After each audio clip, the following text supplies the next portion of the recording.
Hello, my name is Sandy Adomaitis, the social media director for the Page International Screenwriting Awards, and your host for The Writers Hangout, a podcast that celebrates the many stages of writing, from inspiration to the first draft, revising, getting a project made, and everything in between.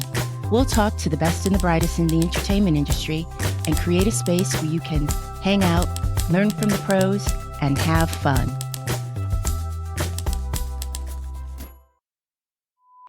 Felt it. We can go now. Okay. Are we ready? Yeah. Okay. Hello, I'm Sandy Adomaitis. And I'm Terry Sampson. Today, we're going to tell you the fascinating and tragic story of Doug Kenney. First of all, I usually come up with the ideas, but you came up with Doug Kenney. You wanted to talk about him. I love the Doug Kenney. I love that era of sophomoric humor. I kind of was in the impressionable stage when that started happening, so I was a big fan. Yeah, I didn't think I was going to like Doug Kenney, and I really, really liked this man and felt sad through the whole discovery process at times. But he was a genius, that's for sure. He, besides being a genius, he was the co-founder of National Lampoon magazine and co-writer of Animal House and Caddyshack. Yeah. Two films which remain, for many people, some of the funniest comedy films of all time. Very true. Let me just tell you my sources before we get started. Okay. For this is The Hollywood Reporter, Wikipedia, as always, Wiki, the best, an article by Michael Kaplan of the New York Post, Geeks of Doom website, and a movie, which you can see on Netflix right now, A Futile and Stupid Gesture, which was based on the book of the same name by Josh Karp. Kenney was born December 10th, 1946. He was kind of an early Christmas baby, 1946, and he grew up in Chagrin Falls, Ohio. And he was the middle child of a middle-class family. His parents were originally from Massachusetts and were of Irish origin. Doug was named after Douglas MacArthur. I think that's interesting. I'm not quite sure why, but I think it contrasts a lot about his life. It was a funny name to give somebody who's going to be so irreverent. Oh, yeah. I didn't think of that. You're absolutely right. He had an older brother named Daniel, who is about 7 years older than him. And Daniel was one of those golden boys. His parents just absolutely adored him. And he was a hero to Kenney. And unfortunately, when Kenney was in high school, Daniel died of a kidney disease. And besides such a tragic thing happening to you at such a tender age, Doug told friends, and he always felt that his parents would have preferred that he had died. I can't think of anything worse. That is a terrible to have on your shoulders. Burden, yeah. In fact, I think they made a movie out of it called Ordinary People. Is that it? Yeah. In high school, Doug was artistic, and he was a member of the tennis team. His dad was a tennis coach. His dad, he wasn't just a tennis coach. He was a tennis coach to wealthy elite. And so it's kind of where he started to gain some of his passion to make fun of authoritarians. He wrote for the school paper, the mimeographed humor magazine known as the Hall Crier. What is a mimeographed humor magazine? This is a early way to make a copy, right? And the neat thing is that you'd hand it out and it was wet.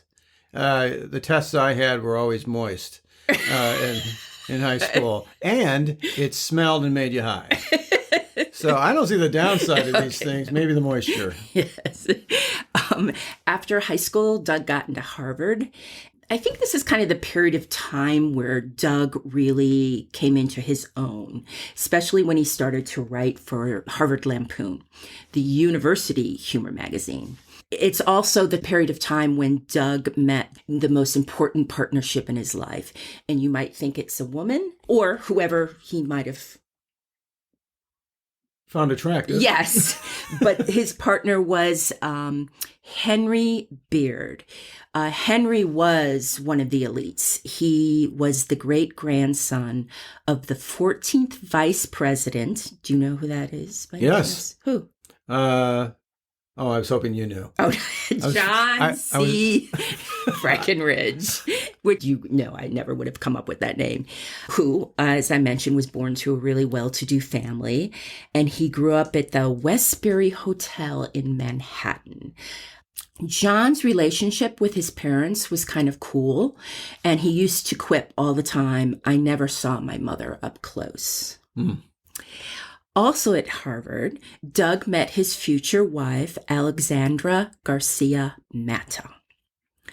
After Harvard, Doug and Henry, I think this was a period of time where maybe Henry would have went off and worked at a more established place, but Doug talked him into doing a spin-off of the Harvard Lampoon, and they created their own magazine, and thus the National Lampoon was born. Yes.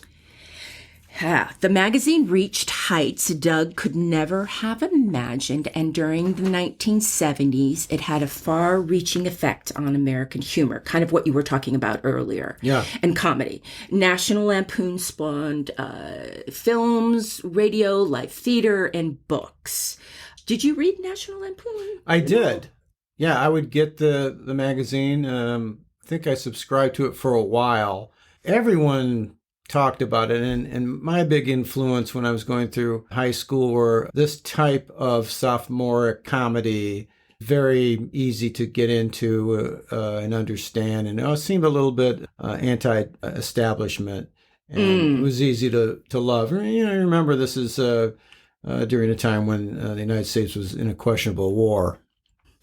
A few names that came out of the National Lampoon family, besides Doug Kenney and John Beard, P.J. O'Rourke, Michael O'Donoghue, who I don't even know him, and Michael O'Donoghue scares me, Ann Beats, who we just lost, I think last year, Al Jean of The Simpsons, shout out to The Simpsons, and John Hughes. Oh, and the comedy stars, John Belushi, Chevy Chase, Gilda Radner, Bill Murray, Brian Dole Murray, and Harold Ramis. Right. Okay. I think it was around 1972, during the early days of the magazine. Doug wrote much of the material, and he was the poster boy of National Lampoon. For 18 months, he burned the candle at both ends and worked insane, crazy hours. Doug liked the pace, but it wasn't good for a marriage. He told friends that he really loved his wife, Alexandra, but he didn't want to get married, and he didn't know how to be a good husband. This is also kind of the period of time where he began to drink heavily and smoked huge amounts of weed. What? Yep. Beard told his partner to slow down, but Doug only went faster. I think this is kind of common. Just as National Lampoon was on the verge of great success that Doug has always wanted, the pressure of running a national magazine began to be too much. He was 24, and he just left. He just took off. Doug had begun an affair with Mary Martello, who was the secretary at National Lampoon. And I'm just assuming she did a lot more than just being a secretary, but those were the days that... And especially a small kind of upstart magazine like this, everything would be required of everyone. Yes. Yeah. So Doug and Martello began an affair, and when Doug disappeared, she disappeared with him. They went to Martha's Vineyard for a while, and I think they camped out in a tent for a while on James Taylor's land. And then they headed to Los Angeles. Back at the magazine, things were tough because the guy who wrote a third of everything and rewrote everybody's piece was gone. But, when things like that happen, and when you're in a room with such talented people, people stepped up and they filled the gap. And that was that. Doug went back to Manhattan to work on the September issue of Harvard Lampoon. And once he got back, he ended his marriage. He left again. He went to Martha's Vineyard to write his book, Teenage Commies from Outer Space. Doug and Henry had a 5-year buyout contract with the Lampoon's publishers, and they took advantage of it. And they ended up dividing around like $7 million between the two of them. Henry left. He got out of the Lampoon business, but Doug stayed, and he stayed on staff till about 1977.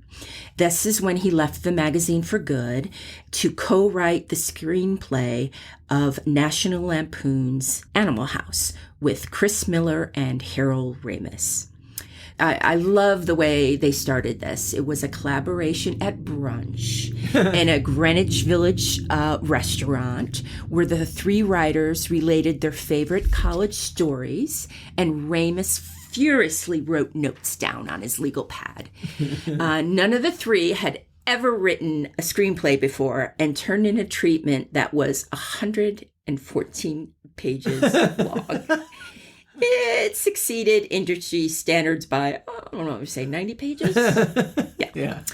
The only takers for this huge treatment was Tom Mount and his assistant, Sean Daniel, at Universal.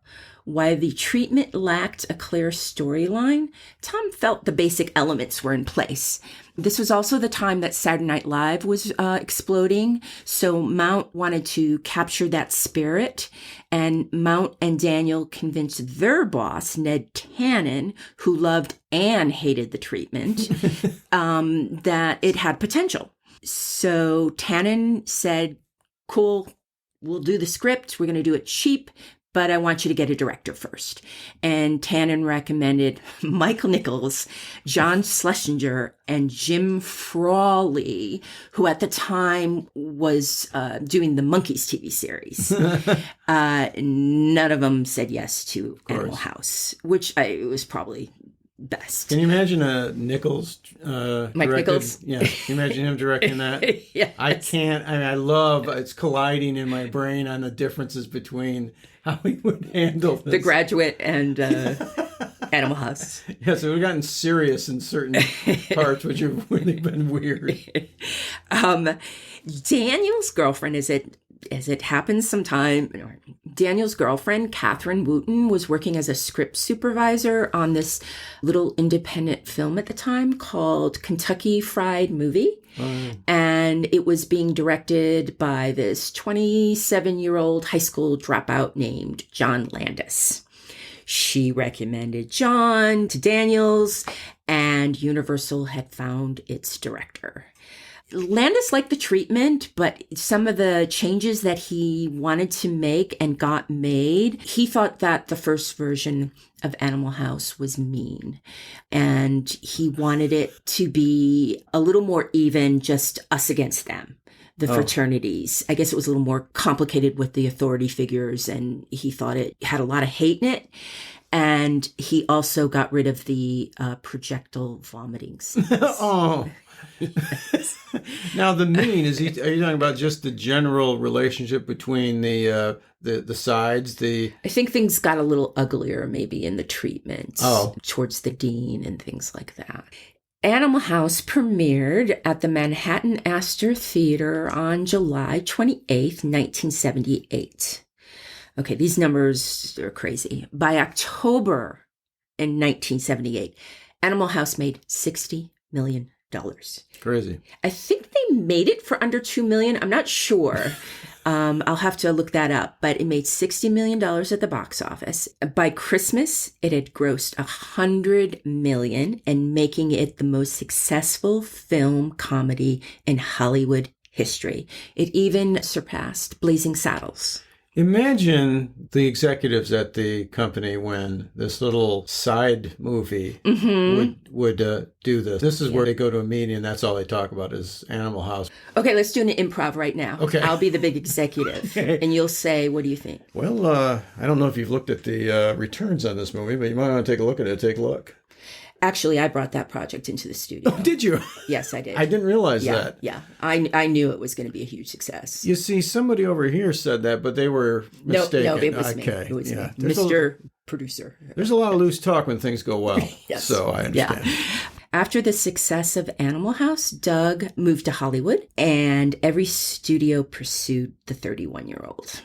He decided to go with Fox, and he started a production company with Harold Ramis, Alan Greisman, and Michael Schamberg, two young producers he met through his agent, John Patact, and they called the production company Three Wheel Productions. It was during this time cocaine took center stage for Doug. It is alleged that he had sugar bowls full of it and indulged in it freely. Doug and his girlfriend at the time, actress Catherine Walker, rented a house on Betty Lane in Coldwater Canyon. Catherine was away a lot, and the house became a bachelor pad for Doug's comedy friends, or whoever he befriended that week. Doug and Brian Dole Murray wrote the screenplay for Caddyshack, and Harold Ramis was going to be the director. It would be the first time he ever directed, and it went into production. Although he didn't know completely what he was doing, Ramis was very, very calm on set and open to ideas. Ramis said, "I just learned as I went along." Doug was horrified by the end product of Caddyshack. He felt that he and Murray had written a hilarious script about class warfare, and at the last minute, it turned into a movie about a gopher puppet. Doug walked away from the whole experience just feeling disillusioned with the whole process. That's just, you're just doing what you want, and it just wasn't enough. The puppet thing was odd. I mean, in a way, you kind of accept it because the movie's the movie. Right. But that did seem a variation that these guys would never do. I imagine there was a reason I'm not sure of. I'm sure it was a universal behind the scenes. Yeah. We got a puppet, put it in the movie. We'll give you $100,000, $200,000, $300,000 towards the budget, something like that. Yeah. I'm not sure, but I remember seeing that puppet. I didn't like the puppet at first, but I think at the end when it does a little dance or something, does it do a little dance at the end of the movie? I believe it does before it's blown up, yeah. Yeah, I kind of liked the puppet. I guess Bill Murray made you like the puppet or became engaged with the puppet of what was happening. If Bill Murray wasn't there, I wouldn't have liked it. Well, here's my take on it now that you brought this up. So you needed the puppet for Bill to be funny. True. Bill had to have something to chase. But I'm telling you, from a distance, if you just had a little head coming out, that probably would have been enough. I agree. Because Bill, 100% I Bill agree. carries the moment. But Bill did need a foe. Mm-hmm. But an adorable doll foe, maybe not. Yeah. But in the end, what did it matter? It all came together in the end. That's right. The day after Caddyshack premiered, Warner Brothers arranged a press conference, and Doug showed up. He was really high. He caused a commotion. His parents were there, and his parents had to take him out of the room. Chevy Chase decided that it was time for both of them to clean up. And so he arranged for them. He took Doug to Hawaii, basically, so both of them could kind of just kick cocaine. Hawaii. Okay. They checked into the Maui Hyatt Regency, and they spent about a month relaxing and playing tennis. The no cocaine rule didn't set in. Didn't last. And soon tennis cans arrived with cocaine inside the tennis balls. After a month, Chevy left and Catherine arrived, and Catherine said that she and Doug snorkeled, they walked on the beach, they held hands, they had conversations about their future and how they were going to decorate the house, and she thought they had a good time there. And then Catherine went back to California, and Doug was going to stay and check out some locations for future projects. Doug left Maui on August 26th. And, have you ever been to Maui? It's gorgeous. I have been a couple times. Yeah. He left Maui and he went to Kauai. Another excellent choice, by the way. Yeah. And he checked into the Cocoa Palms Hotel. And reports show that he occupied the room the night that he got there, but he did not return the following evening. Police discovered Doug's rental car parked at the Hanapipe Lookout. A police and fire rescue team was dispatched to the site where they discovered Doug's body wedged between some boulders at the base, which is about just 30 feet below a cliff. That's not very far. I mean, you're in Hawaii. Right. Well, anyways, to get to the cliff, Doug walked past a sign that warned of danger ahead and a sheer drop. Either not noticing it or deciding to take the risk, Doug walked past it, and he walked through a small field loaded with brambles and towards the lookout. Doug was wearing a t-shirt and cut-off jeans. A pair of slippers and his eyeglasses were discovered at the top of the cliff. Oh, Officials looking into the death reasoned that Doug had removed his slippers to get better footing on the loose ground. Sounds reasonable. Yeah. Except for the fact that he fell off the cliff. Nothing else was clear. Yeah. The police captain said. Whether he was walking or looking over the rim is not clear. The police fixed Doug's date of death as August 19th, 1980, and ruled it as accidental and closed the case 6 days later. Does that suggest that he wasn't discovered for, they're guessing on the day? 2 days, and they're not quite sure. Okay. Because he could have fallen, he could have suffered, he could have sat on the cliff for a day. Okay. Yeah. But as much as 48 hours was the time that... Yeah, they kind of just configured it. Catherine, Chevy Chase, and Doug's lawyer, Joe Shapiro, went to Kauai to retrieve Doug's body, and they brought leis at the gift shop, and they took it to the site. As they tossed the flowers over the cliff, a rainbow appeared. Wow. Doug was 33. There are 3 theories about what happened to Doug, Kenney, and let's go over them here. And I'd love your opinion on this. Okay. Terry. Harold and Maude. Doug died by suicide.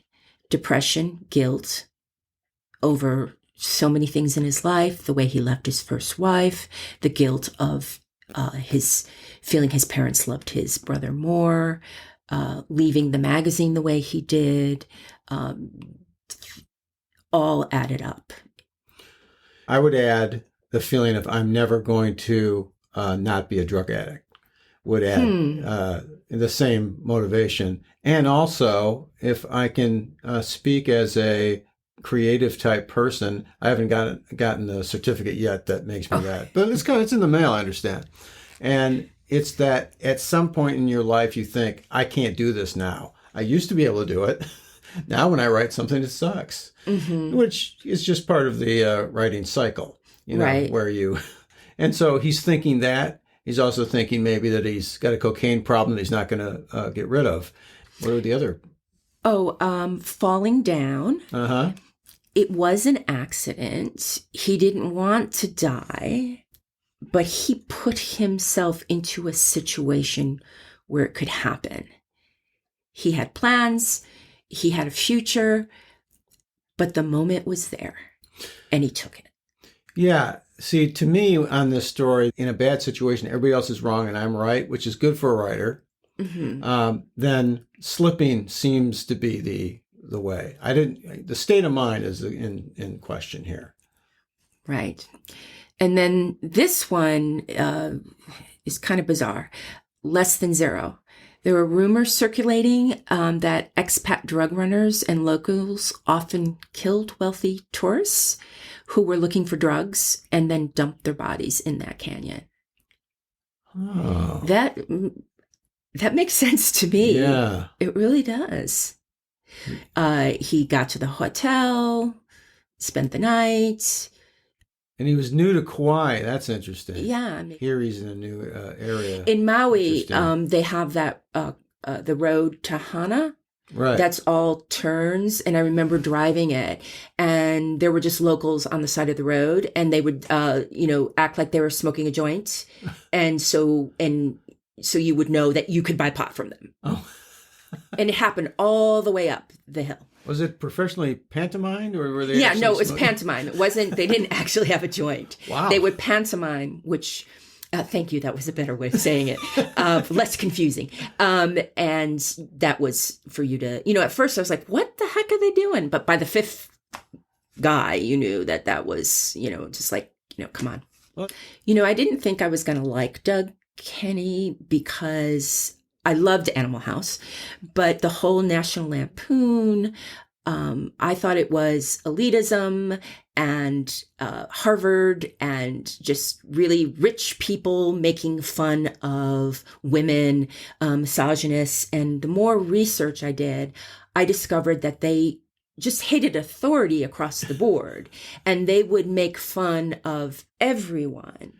So I think at that period of time, making fun of everyone gave you kind of a pass. Yes. I don't think that would work today. So that's the story of Doug Kenney. And go watch Animal House. Go watch Caddyshack. Yeah, exactly. Good movies. Yeah. That's a wrap for the Writers Hangout. Thanks so much for listening. If you enjoyed the show, please subscribe, like, and thrive. Till we get to hang out again, keep writing. The world needs your stories. The Writers Hangout is sponsored by the Page International Screenwriting Awards. Executive producer, Kristin Overn. Producers, Terry Sampson and Sandy Adomaitis. Music by Ethan Stoller.